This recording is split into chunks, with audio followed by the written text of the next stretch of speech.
Hi, folks. Welcome to another episode of Film Study. This is Ken McCusick, and it's time for this week's Friday Morning GM. We're in the off season now. We don't have an episode every week, but we have one this week. A couple of big topics: the Super Bowl coming up, and a couple of players on the trade block right now. Also, a Ravens coaching move, and most importantly, we're going to go 5-1 on the Ravens' biggest needs this offseason. Joining me, as always, for this is co-host Vas Laricos. Vas, how you doing? Doing well, Ken. Doing well. We had a little time to grieve the end of the season for the Ravens, and now looking forward to getting into the offseason discussion and just picking their brain a little bit and seeing where the Ravens can improve so they go a little bit further next year. We record this on Thursday, the 6th, and it's just a little bit before 7 right now. And in a couple hours, we're going to learn some important Ravens history here. They're starting with the Lamar Jackson MVP, right? They may actually finish with that. But very importantly, Marshall Yanda and Terrell Suggs are both finalists among the 14 finalists. I don't remember if they're going to name 6 or name 7 out of this group to go to the Hall of Fame, or even 5. I don't remember the number that they select from it, but they're up for it. Where are you, by the way, on that in terms of the Hall of Fame? Likelihood of Suggs going, likelihood of Yanda going? I think Suggs gets in on the first ballot. I think he did enough between the Rookie of the Year, Defensive Player of the Year, 2 Super Bowl rings, and a tremendous career with the counting stats, both as a pass rusher and as a run defender. I do think Suggs gets in first ballot. I think Yanda's probably going to have to wait till next year. He's a second, maybe third ballot guy. Offensive guard's just not a flashy position and doesn't have the individual accolades that Suggs does. I agree, unfortunately, on exactly that Suggs is in for sure this year and that Yanda will go in the second or third year, most likely. Yanda, a real beneficiary of the PFF era. Sure. He wouldn't have come to prominence as quickly as he did without PFF grading his play and comparing it to other players on a league-wide basis. So definitely a big advantage to play today if you're trying to figure out who the best guards in the league are. Sports writers were absolutely shooting in the dark. Right. 25 years ago. Whoever was picked in the first round is automatically a Pro Bowler, right?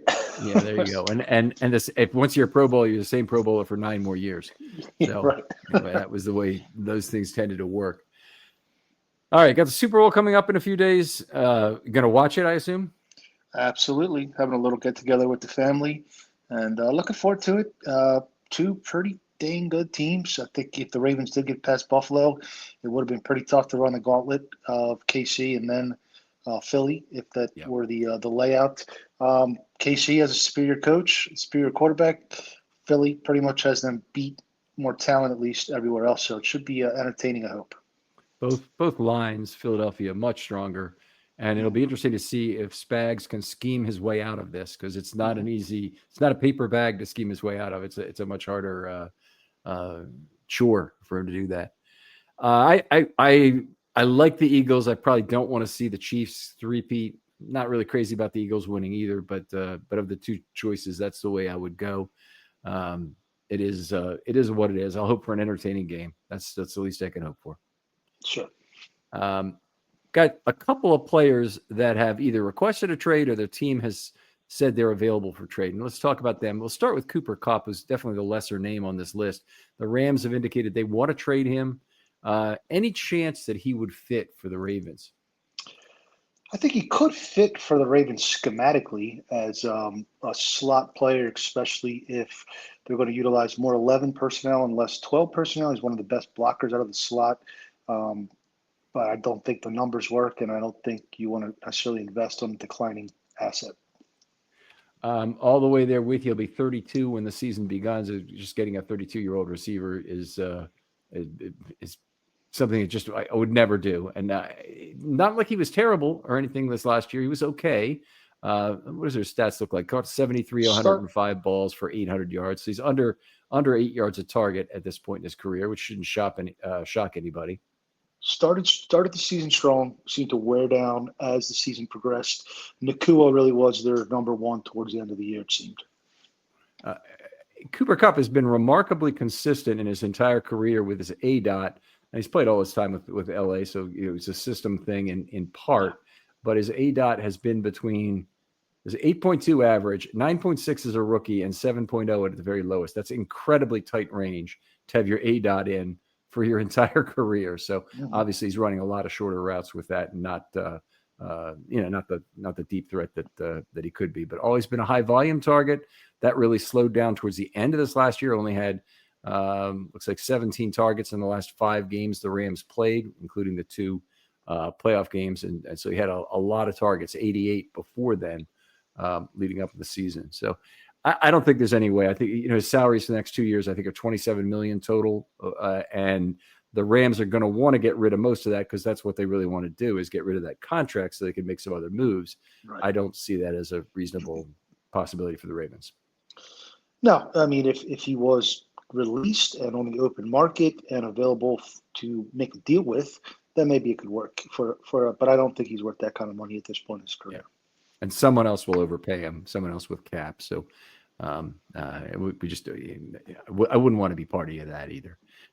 Myles Garrett, though, also a trade request, an enormous trade request, probably the biggest since Lamar Jackson requested a trade as a negotiating tactic, obviously during the his contract negotiations. But Garrett, very respectfully written, and obviously that was looked over by a couple, or at least one law firm, let's put it that way, in terms of going through that. It's very well written, and I think most Cleveland fans are fine with him requesting this trade, given what's happened.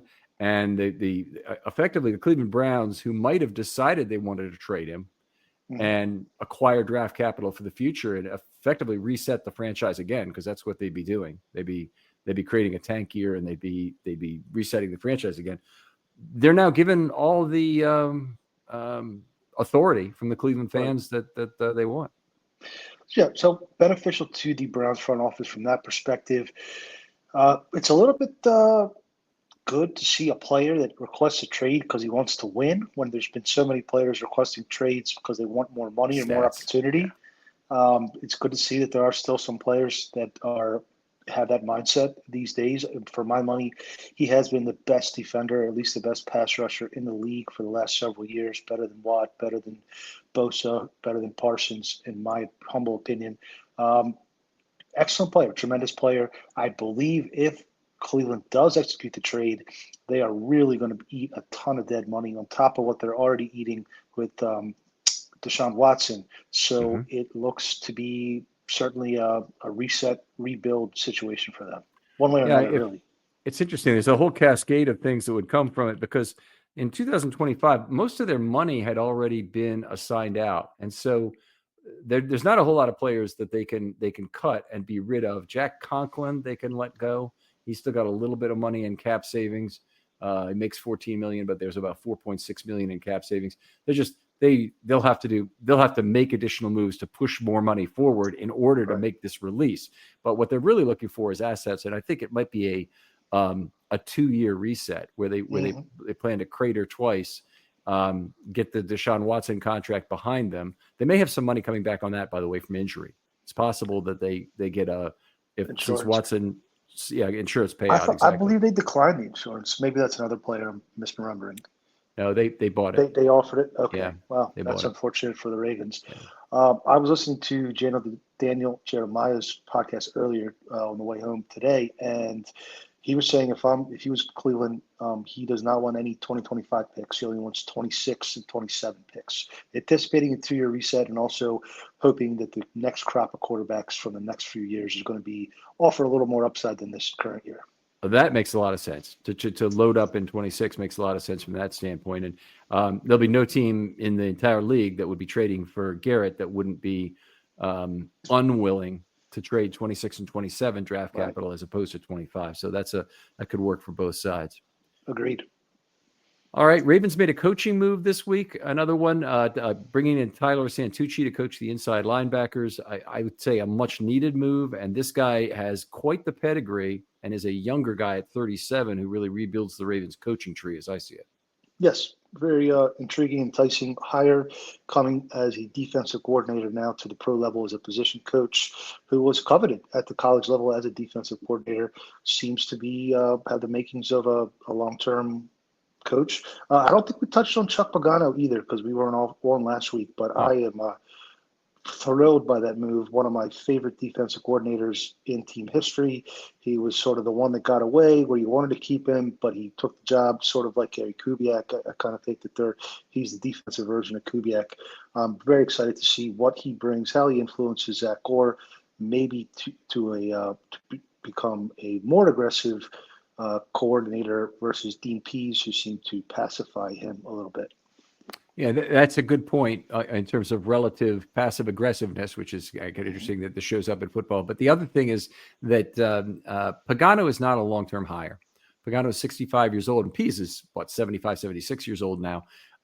Neither of those guys are going to be around forever. So the nice thing about it is they're both in good mentorship roles. And I think the big hire the Ravens have that'll come behind this is who they get to replace Hewitt on the back end as a secondary coach. So Pagano is the senior secondary coach, and it was kind of like they're hiring above Hewitt in some sense, but they probably also had some contract thing going on where they didn't want to sign Hewitt for another extension, even though they were okay keeping him this year, or maybe they were okay for now keeping him for this year, and they were still going to continue the search for the next guy to take over the position group. But they're now free to go after that guy. I would think this year, come up with a secondary coach who doesn't have the senior title, and have that guy be, in the future head coaching, succession planning route, or at least the coordinator succession planning group. Yes, agreed. So, Hewitt did well here. He had successful units at times, and other times last year was not a banner year for the secondary. So several factors contributed to that. So, yes, I hope the Ravens do keep adding there. Seems that last year they had a lot of turnover on the coaching staff, did not necessarily replace all positions with exciting hires, and it seems that they are doing a little bit better as far as not just going with the stopgap coach as they did at inside backer, and I believe they had a safeties only coach who was coming from the collegiate ranks, who wasn't even a position coach in college. Anyway, long story short, good to see investments made in the coaching staff, as you say, spend as much as Steve Bisciotti's non-cap salary cap money as possible. There you go. I am for more of that, by the way. I don't mind at all having a guy who's just a safeties coach. In particular, just a safeties coach. If you have two guys you like in the secondary, get them both. It could be, first of all, a lot of coaches, if you just look at their history, change roles and change position groups in terms of what they're doing. Mike Nolan, the defensive coordinator, was a wide receivers coach for the Ravens, I think the year before. So you move around a lot. There's some just growing generic, outstanding leadership. Get a good leader who's got familiarity with the position group. Let him do his thing, and then see where you want to deploy him next. It's good chances. Yeah, Willie Taggart, the running backs coach, was Florida State's head coach 4 years ago, and then didn't work out for him. And now he's back with the Hardballs, who brought him up, and you see that a lot. It's not that uncommon for coaches to cross the line of scrimmage and switch from offense to defense. Believe it or not. Right. All right. Well, let's talk about the major topic for today, which is the Ravens' biggest needs this offseason. We thought we'd have one of our kind of typical 5-to-1 countdowns. So you want to start, or you want me to start with number 5? You can go ahead and start, and I'll follow you. All right, I'll go. My number 5 one, and if you've heard us talk about this, you might think it's number 2 or number 3. But my number 5 is assemble a much deeper safety room so that Hamilton has the flexibility to turn to slot corner and dime. It's more than that. They need to get more guys who can play the back end.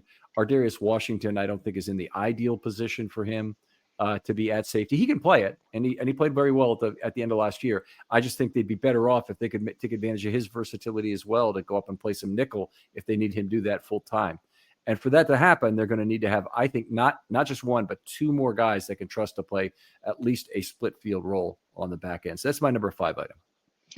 Completely agree with that synopsis there, Ken. Safety is higher on my list.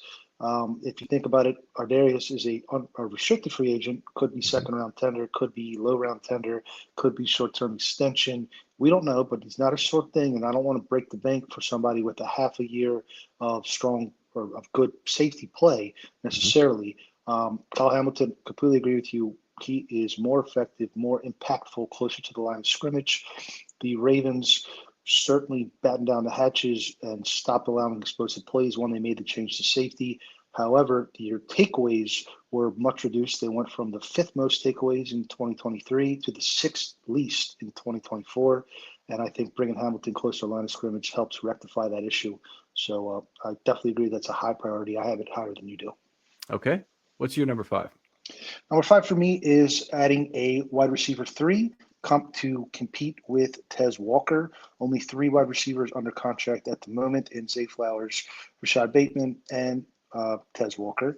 And I think they need some injury insurance behind the top 2. Haven't seen very much from Walker besides the touchdown, but you don't want to be in a situation where one of the top 2 is down, and that gives defense coordinators freedom to stack the box and start trying to neuter the Ravens' rushing attack. So I think depth at wide receiver is the 5th priority for me. All right. I had 3 small counters to that. Each one is actually fairly small in nature. The first is that I think a major re-signing of importance is re-signing Tylan Wallace. And he's available on that special vet qualified contract if he doesn't get a better offer from somewhere else. But great run blocker, want him to be a big part of the offense this next year. I think he should be playing, 50% of the snaps or something where his run blocking takes him as an impact. He's had a great pass catching year on a per target basis this last year. I think he can do more, not more on a per target basis because nobody ever has pretty much, but he can do more in terms of catch more balls, be targeted more often when on the field. The other thing is I think they have 11 draft picks. They'll go and get another draftable player. And the situation is kind of ideal in a sense that you're giving Tez Walker a forced year of development, which I like. He had already had a year where he basically had to sit on the bench and play special teams because it just wasn't any place for him. In fact, a lot of the year there wasn't any place for him, even on the game day roster. But now this year, there'll be a forced year of development. Those 4 guys that we've just named will be the 4 active receivers, and there'll be a 5th in some cases. Then the third thing, well, I'll give you 4, I guess. The third thing is that they had a good year this year of finding veteran wide receiver talent at the practice squad level that they were actually able to employ. So players like Sims and Miller and Kirkwood was around. He was just an insurance policy sitting there, were useful. And frankly, they were a lot more useful than the actual insurance policy of Deontay Johnson, who was useless to the Ravens. So they did a good job of making a little bit of value out of those guys at a very important time when Flowers missed a playoff game. Missed 2, actually. And those guys each did a little something. 4th item is that I think they're going to have to convert, particularly if they re-sign Andrews, which I am now expecting to happen, to a higher percentage of tight end targets among all pass catchers. So I think we'll see more than 138 targets. If I had to over under it, I'd say something like 155 to 170 targets would be the range I'd be looking for. Okay. I take a little bit of a different stance. I don't completely agree that Mark Andrews will be re-signed. I thought Eric DeCosta had some interesting comments. Let me change this. We'll be around in 25. Okay. For that, yeah. The point I'm making still is appropriate. Eric DeCosta did about a half-hour interview yesterday, I think, from Radio Row and the Super Bowl, and he was kind of talking about the Anquan Boldin trade and how sometimes you have to make tough decisions that are bad football decisions, but your team needs you to make them. And that kind of piqued my interest is he laying the groundwork for getting out of Mark Andrews' contract because they're going to have to make money somewhere, create some money somewhere. And then just also back to the first point that you made, there's no guarantee that Zay Flowers is a long-term signee with the Ravens. They have never, to my knowledge, besides the failed trade attempt for Terrell Owens, broken the bank for a receiver. Boldin was a 3rd contract guy. It wasn't a huge contract. Same for Mason. So I think there's a chance that maybe the Ravens' strategy is to never pay for that wide receiver 1, which isn't a bad strategy. It's probably a smart strategy, but that means you do have to invest. So Tylan Wallace re-signing for the right price, I'm on board. And that, along with Tez Walker, is a good quartet. I still would like to add somebody in the round pick 100 range. And unfortunately, it's a little bit of a weaker wide receiver class this year. I'm okay with that, by the way, wherever they want to do it, although the Ravens have not had a lot of luck with mid-round wide receivers, and they have had pretty decent success with early-round wide receivers. Not perfect, but, Torrey Smith and Bateman and Zay have been good. Zay's here in Baltimore for 3 more years, unless something goes distinctly wrong where they decided to trade him. So they could do that before his 5th-year option, for example. They could trade him, but I have a hard time believing they're going to let either of those guys go before the next 2 years play out. It's just the Bateman contract situation is unbelievably favorable, and so is the Flowers deal until he hits that 5th-year option. Agreed. Yeah, the situation they are with the top 2 starters is a strong place to be. All right, let me move on. My number 4 item is improving the edge group. The Ravens have done very well with vet signings, but they are extremely thin in terms of pass rushing talent, with Van Noy and Oweh basically being about 100% of it. Now, it's not that common. The team has, a whole stack of pass rushers with Van Noy and Oweh quality players at the top. But each of those guys, they've had to do things to keep them on the field, and that'll have to continue, particularly Van Noy, who's older, but also with Oweh, who's been a guy they played a lot more snaps early in his career. And I think that they're at a point now where they realize they don't want to take risks with him when he's so important to their pass rush. Now, behind that, you have Tavius Robinson, who's a very important player. He can give you a little bit of a lot of things. Okay, kind of a jack of all trades and very important. So he stays. But then the guys after that are guys who have been inert material so far. And we'll start with Ajabo, done nothing as a pro. And honestly, I don't see a compelling reason for him to be on the Ravens in 2025. We'll see how that works out. You go on the other side. Harrison took a lot of those early down inside linebacker snaps, which seems good as an extra thing to get out of your special teams guy, but it also is kind of taking a game day spot away from Adisa Isaac in a lot of ways. And so Adisa Isaac hasn't gotten his chance to develop. So the Ravens are going into this draft, and you might say, oh, well, let's draft 2 edges and make things right. But you almost can't, because you can't fit that many through the pipeline in terms of development when you have Oweh, Van Noy, Robinson, maybe Adisa Isaac taking up snaps all in front of them. Even if you do the right thing and get rid of Ajabo, you're going to be shorthanded. So I don't doubt they take a big swing at an edge guy, because good chance Oweh is gone and a good chance Van Noy is gone after 25. So they really need an edge, but they also need to kind of approach with a strategy that works. And they the strategy that has worked for them is going back to that veteran bargain bin. So they may end up back there. Yes, we're in lockstep there. I have outside linebacker as my number 4. Potentially Kyle Van Noy's final year, as great of a year as he had, making the Pro Bowl. He is getting older. Who knows how long he can keep it up. Odafe Oweh is a polarizing player. He reached the double-digit sack number this year, but did not make the impact that some had hoped for. Agree with you on Tavius as far as being a run setter plus. And also agree on Ajabo. It seems that ACL sapped his explosiveness, and he's basically on a camp tryout basis, is the way I see his status entering the offseason. Going back to Oweh, probably one of the really significant concerns entering 25 is Oweh's shape of his pressure pyramid. In 23, he had a nice wide base with a disappointing total number of finishes at the top, meaning sacks and quarterback hits combined. And in 20, he had a 26%, I believe it was, finish rate, meaning quarterback hits plus sacks divided by total pressures.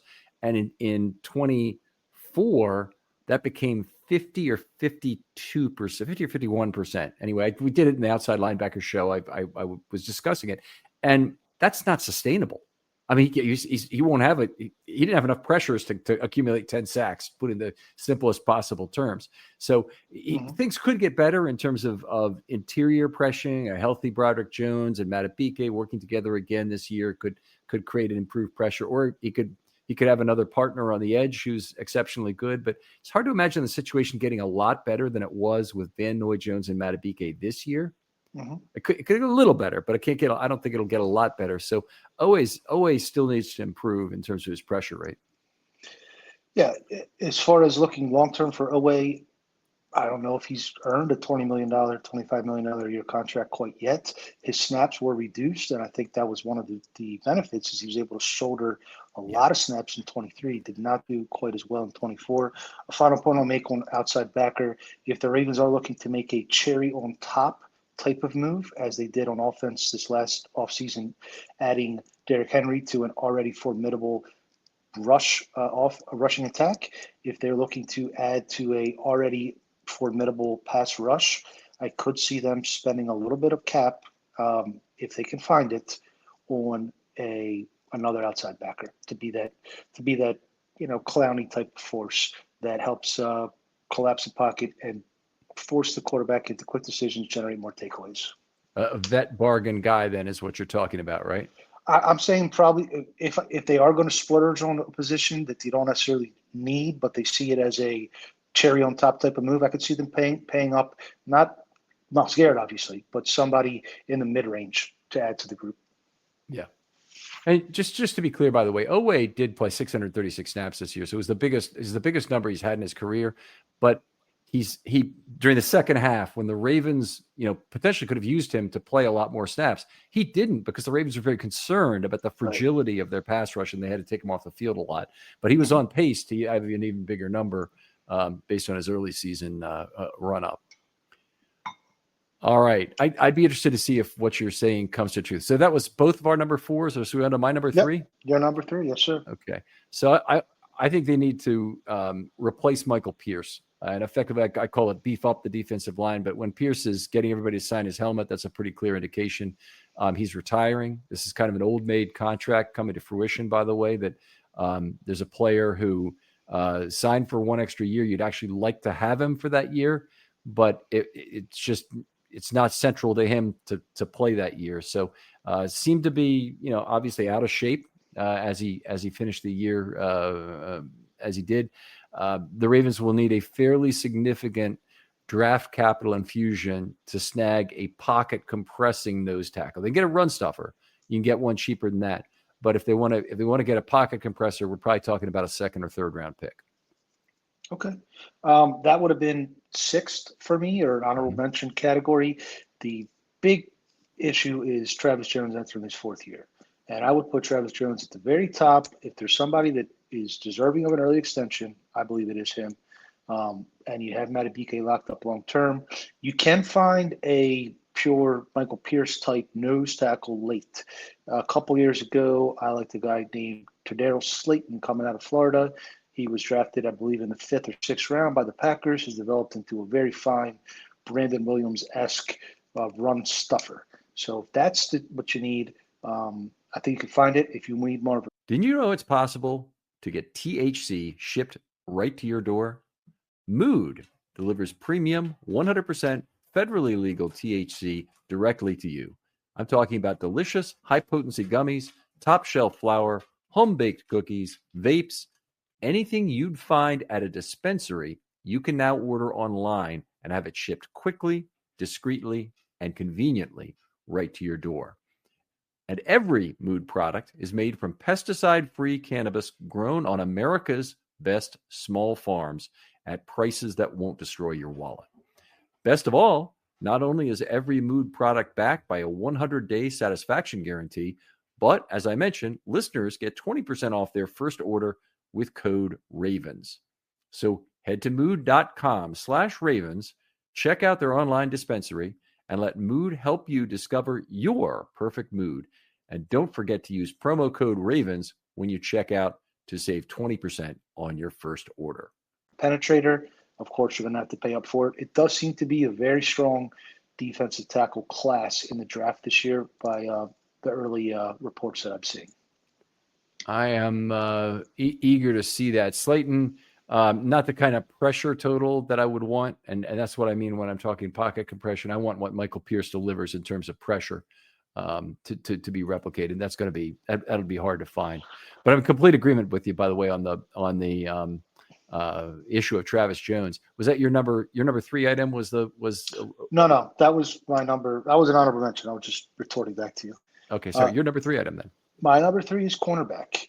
I think you need a starter across from Nate Wiggins on the perimeter. Brandon Stevens had an up and down year. Good thing the Ravens did not come to terms with him on an early extension, because that would be looking like a bad investment at this point. I do expect him to walk. I do expect Marlon Humphrey to continue to thrive as the nickel. And that's a whole other topic in and of itself. Is he worth the contract from the nickel position? Got into a discussion with in a group chat about that the other day, and Marlon's a personal fan favorite of mine, my favorite player, probably since Judon and Suggs on the defensive side of the ball consistently. So I'm a little bit biased towards him, but for that kind of money, is it worth it paying a nickel? I believe it is, because of his impact as far as blitzing and generating turnovers and takeaways. Therefore, I think you need to invest either early round capital or a low level $3.5, $4 million a year type contract into a starting caliber cornerback that can pair with Wiggins and help solidify the pass defense, which was the weakest phase on the team this last year. Now, one of the things about the safety position, so if you deepen that, Ardarius Washington can come in and help you be the slot corner. Mm-hmm. Humphrey can go back to the outside. Wiggins can be a full-time outside corner, as he'll never be anything else, I don't believe. And I think you're covered with your big three. I like your strategy is bringing in another number 4 corner. Mm-hmm. I'm not crazy about bringing in a third corner who you're paying $3.5, $4 million for. I'm not even sure you'd get as good as Brandon Stevens. I think you might get a lower corner, but they got Ronald Darby. He was in that range. Yeah, that's the number. Darby was the reason I kind of came up with that number. But yeah. Okay. Well, I'm in agreement. Cornerback's a position that probably, if I had to say, I probably didn't have it high enough on my list, because I think the safety thing, I think they can do kind of cheaply. And I think you're right that they have to invest draft capital at corner, and they're older at corner. They'll get a little younger with getting rid of Stevens, but they're older at corner. If Washington and Humphrey are 2 of the guys, so they'd like to be a little bit younger there still, even though Wiggins was just a rookie. I think drafting out of the corner in the first round or second round would be fine as far as I'm concerned. Yeah, to me, it's more of a day 2. I don't necessarily want to go back-to-back cornerback like Ozzie did with Starks and McAllister way back when, but day 2 or early in the 4th round would probably be the range where that would be appropriate. So just to kind of diversify your positional assets. All right. And that was your number 3, right? Correct. So my number 2 is very much like what you said about Travis Jones here, is the leverage, the ability to make early extensions for key players. So they're in the final years of contracts with a bunch of players, and a lot of them, they have divisible benefit on the table where the player can avoid some risk. The Ravens can pay a little bit less, and both sides are happy. The players involved, I would re-sign Daniel Faalele right now. I cannot believe I'm in this position. I can't believe I've watched the guy play the whole year, and he looks kind of sluggish and oafish in some ways, and yet by the end of the season, he's playing very good football. He'd be a guy I would try and re-sign now, and I think there's an option to do it, on the cheap. Ardarius Washington. I have been back and forth on this a little bit, but I believe Ardarius Washington's probably going to get the low round tender and not the second. That'll allow the Ravens, if they truly believe his market value is under $5 million per year, will allow the Ravens to basically say, hey, go to the market. We encourage you to. We've got 3 years, $11 million, or 3 years, $12 million for you. But if you can do better, we'll happily match it, kind of thing. And I think Ardarius might be a little bit pissed off by it initially, but we'll go to the market. We'll try and sell himself, and we'll realize, hey, the market probably isn't there. And it's like with most cases, nobody wants to set the market for the Ravens by making an offer sheet, by getting, and I think he's also more valuable to the Ravens than he is to other teams. So those things all put together, I think he ends up back with the Ravens, and probably the low round tender does make sense. Tyler Linderbaum, I predict will not be given a year 5 option, but I also predict he'll be re-signed before the date those options have to be in. I think that's the Ravens probably already had that discussion with him and said, hey, look, Tyler, we're not planning to do this because it doesn't make sense dollar-wise, but we do want to have you back. So let's talk contract this offseason, get it done before year 4, and you'll have the security, and we'll have our center who's going to go into our Ring of Honor, or however they want to say it. Mm-hmm. Travis Jones, enormously important. And I think the chance of that succeeding, I think Linderbaum, by the way, is like a 9 that it happens. It's a high probability of happening. With Washington, I think it's about a 7. With Falele, I think it's about a 5. Some of it being maybe Ravens' reluctance, and some of it being reluctance on the part of Falele's camp to sign a kind of a cheaper deal. Jones, I think and Likely for that matter, are two guys where I think they're gonna be more likely to want to play out for their worth. And Jones, I'd say it's only a 5 to be done. The Ravens will try very hard to get him, but I think it's really about a 5 to get done. Kolar has a lot to do with whether or not the Ravens move on from Andrews. If they move on from Andrews, I think they'll make an effort on Kolar to get him at some price. And maybe it works out, maybe it doesn't. Probably less than a 50-50 chance, but that's where I am on Kolar. And then Oweh, I think, is the least likely to re-sign. I think that he's got a year left on his contract, but he's playing under the franchise tax. He already has a fair amount of leverage in terms of how this year works out. I think he probably is going to want a big contract, and I think he'll get one when he gets to the open market. If he has a year anything like this year, even though in some ways this season has some warts on it with the lower pressure rate. So that's where I'd be. Only a 2 in his case of a getting re-signed. And Andrews, I think we've heard both ways, and you've articulated some good ways why DeCosta maybe doesn't think it's worth it. But Andrews, we've heard both ways, and I think it's about a 6 that he re-signs with the Ravens. I think Andrews is likely to have the more reasonable salary expectations than Likely. So Likely I put it at a 3, Andrews at a 6.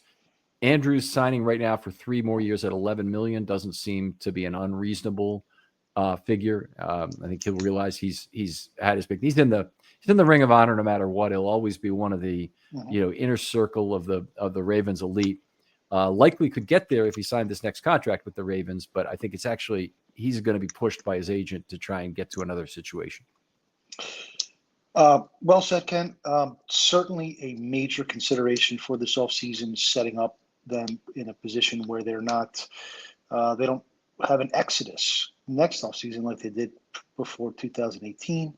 A lot of key guys coming up. I think there's 2 different unique ways to look at the divisible benefit for early extensions. There's 2 unique type of players. One is a player such as Ardarius or Falele, who's a average type player who's most likely to continue to be an average type player who wants the security of in case they get injured next year, so they may take a discount. The second is a player such as Travis Jones or Isaiah Likely who has remaining upside.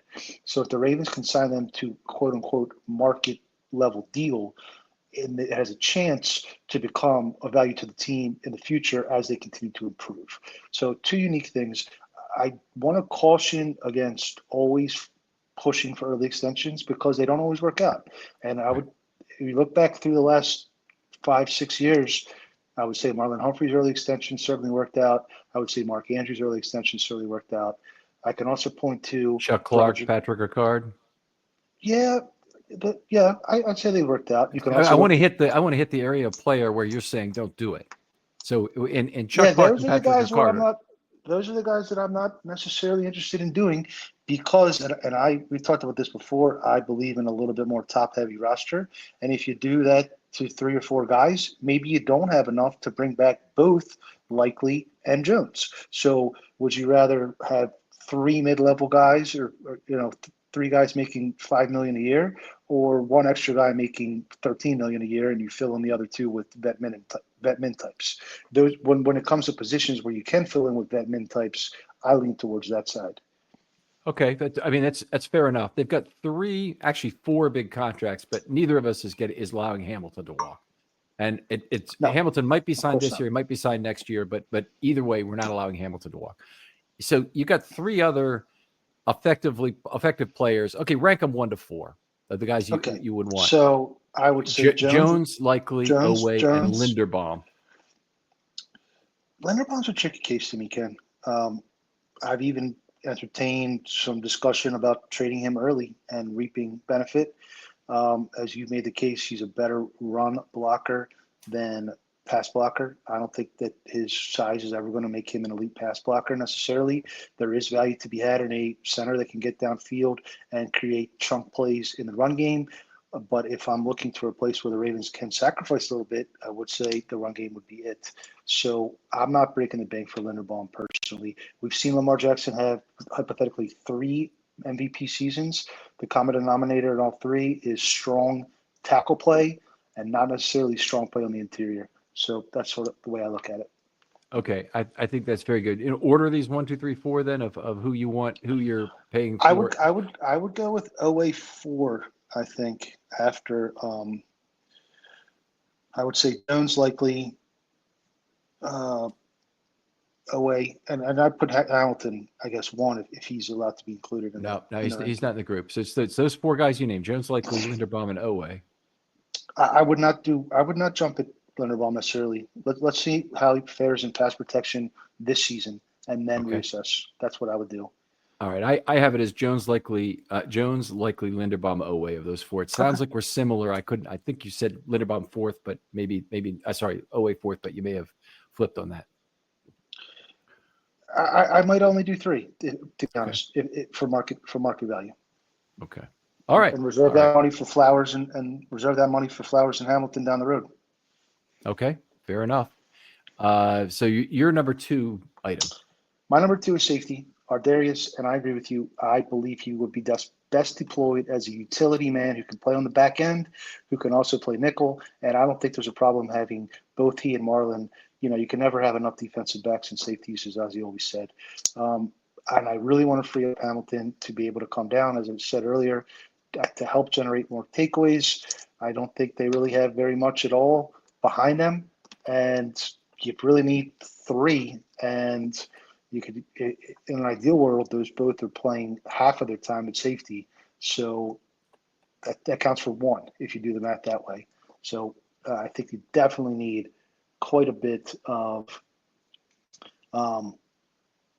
investment in safety this offseason. I'd be more than happy with the first-round pick at safety if the right player is available. If not, certainly a day 2 guy.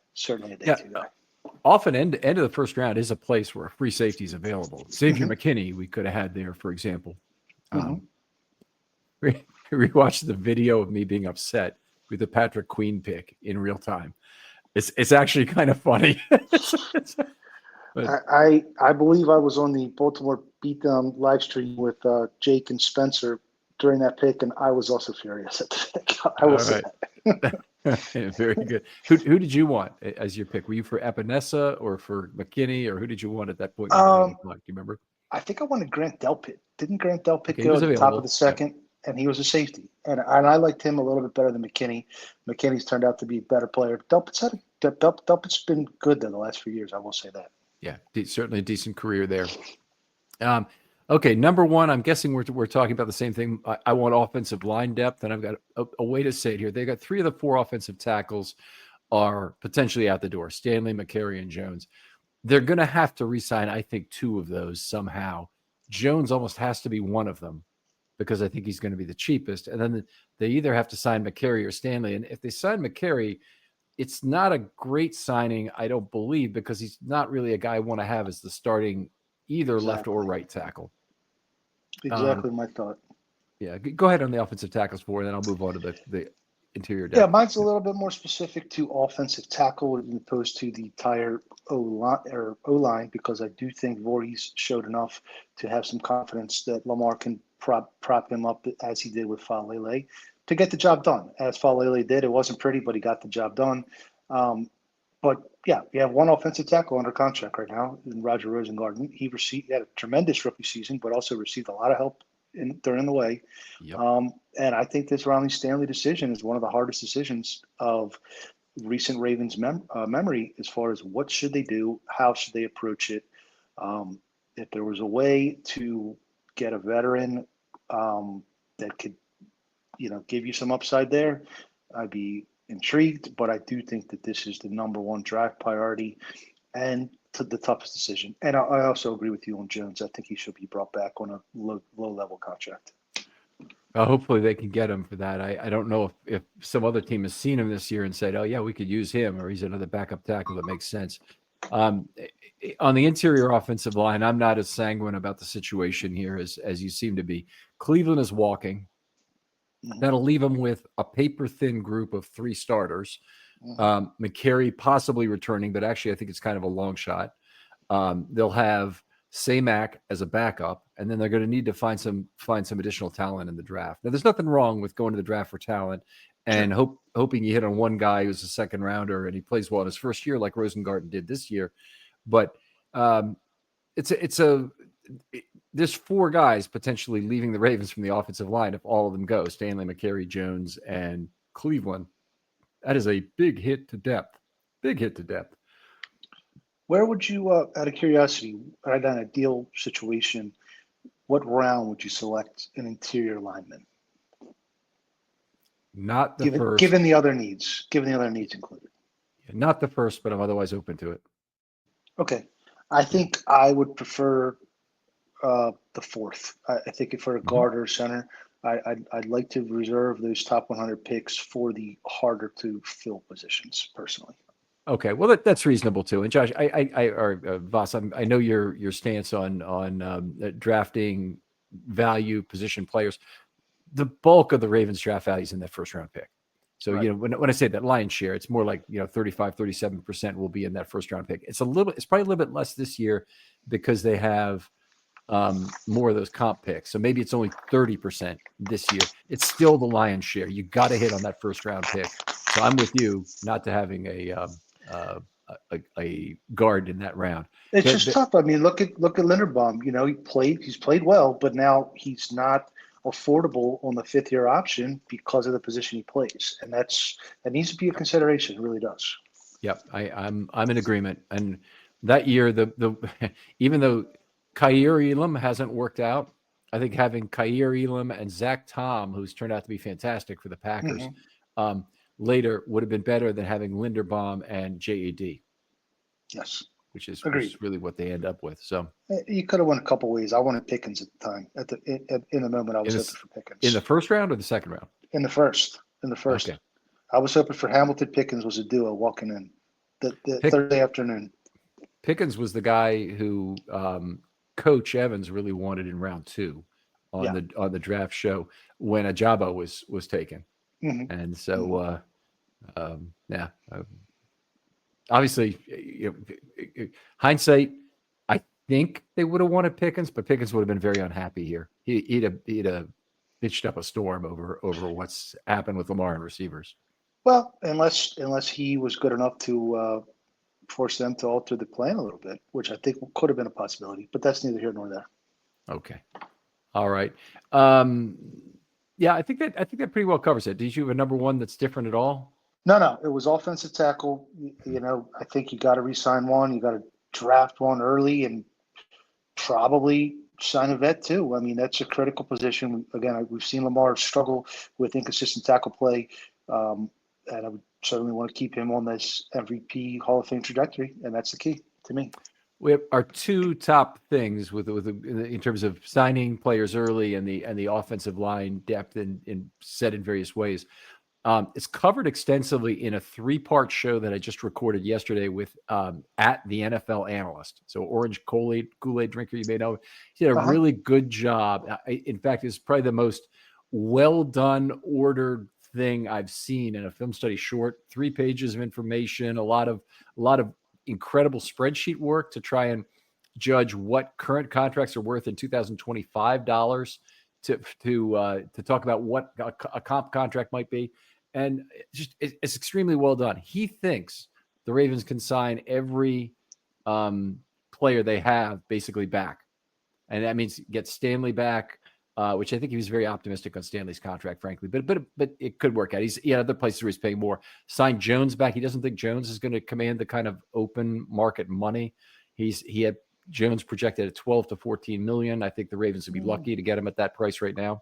I think he's going to cost more than that personally. Okay. All right. So anyway, there were some cap savings. Oweh was one of the big cap savings if they signed him to a deal, and even maybe at 14, 15 million, whatever he had him for.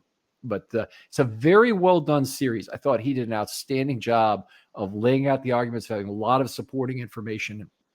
I just want anybody who's got a short idea that they've done a lot of work on, please bring it here and let's talk about it. I love doing that. He did a great job putting the material together. Anyway, look for that next week, please. Definitely look forward to it.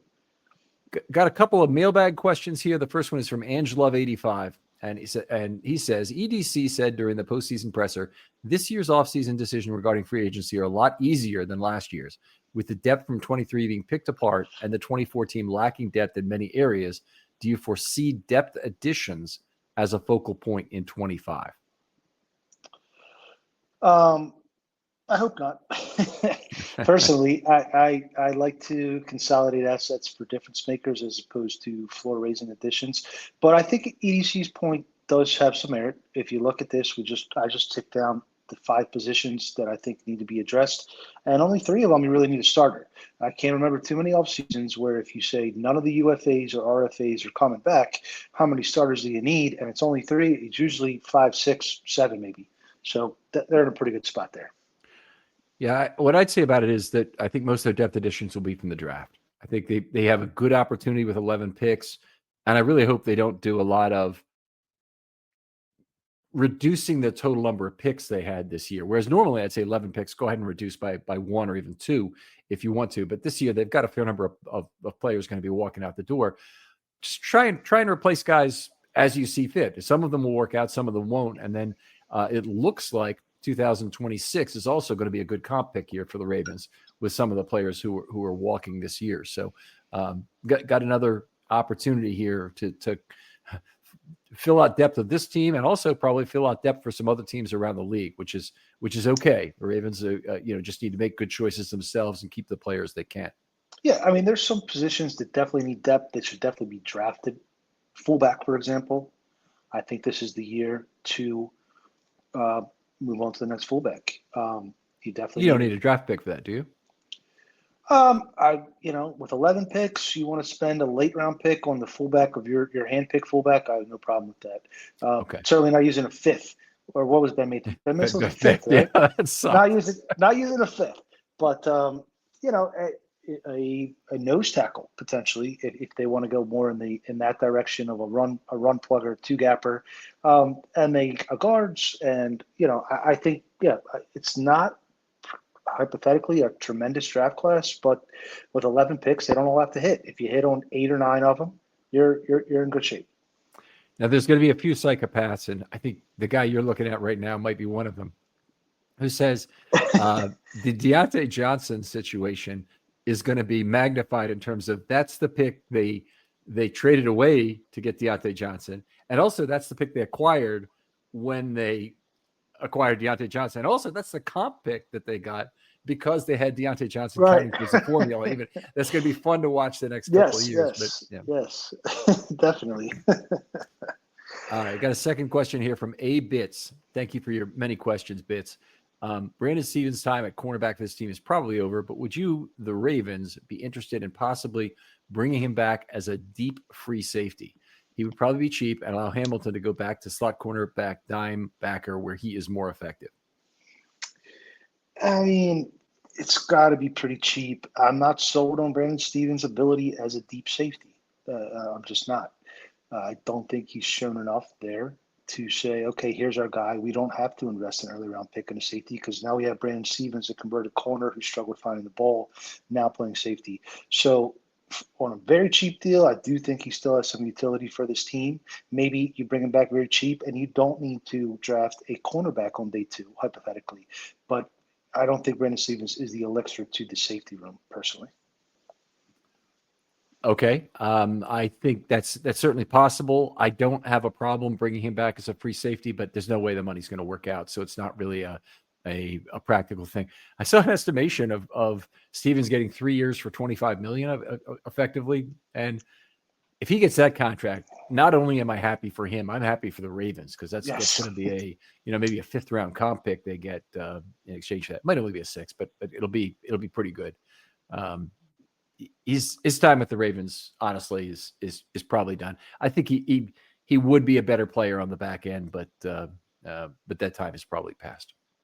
Yeah, a little bit redundant with Marlon's ability and Darius's ability, and so I think it's time for some fresh blood on the back end, personally. All right, fair enough. Voss, always a pleasure doing this show with you. Tell folks where they can talk football with you online. Sure. I am at Vasilis Fiamata on Twitter, VASILISFIAMATA. Second part of my handle is the name of my new restaurant that we are aiming to open in roughly, well, we're aiming for the 20th, but I don't want to guarantee because we're still going through inspections. We are in the hiring process now. Had a tremendous round of interviews today. Got some really good candidates. We're really excited. If anybody is in the Reisterstown, Finksburg, Westminster area looking for restaurant employment, please reach out to me. We're excited about our team. We're excited about our concept, and we cannot wait to get open relatively soon now. All right. You got a private room you'll have? A couple private rooms, as I understood it? Yes, sir. We have one private room on the main level. We have not renovated the lower level quite yet, but long term, we will be able to host large events. And then we have an additional private room that's more of a 3-season room that is has one exposed wall to the exterior. That'd be very nice for bridal showers and baby showers, that sort of thing. So yeah, we are very excited. Finally coming together. So could not be more pleased. Yeah, so if you're getting married this summer, hit up Voss for space in his restaurant for that. That's it. There you go. Outstanding. I'm looking forward to that, Voss. We've been waiting for the restaurant for now a couple of months and been excited about it. I know there's been a lot of buzz going around, but we're excited to sit down and eat. And I'm taking you up on the promise to make me a lasagna, even though you don't have it on the menu, is my understanding. We will take care of it. New chef will take care of it for you, Ken. Look forward to it. Thank you for that. Very good. Other folks out there, if you want to be on a film study short, hit me up. Got some great stuff coming in. Please be part of that. February is a great month to do it. It's also a great month if you have a multi-part series you want to do. So it doesn't have to be the shortest of short content. I always like the 20-minute stuff whenever we can do it for our listeners. But if you have a longer rebuild the franchise kind of thing or theory on the game situation that you need, it needs to take multiple episodes, that's fine as well. For Voss Larikos, this is Ken McCusick saying goodbye. We'll talk to you next time on Friday Morning GM.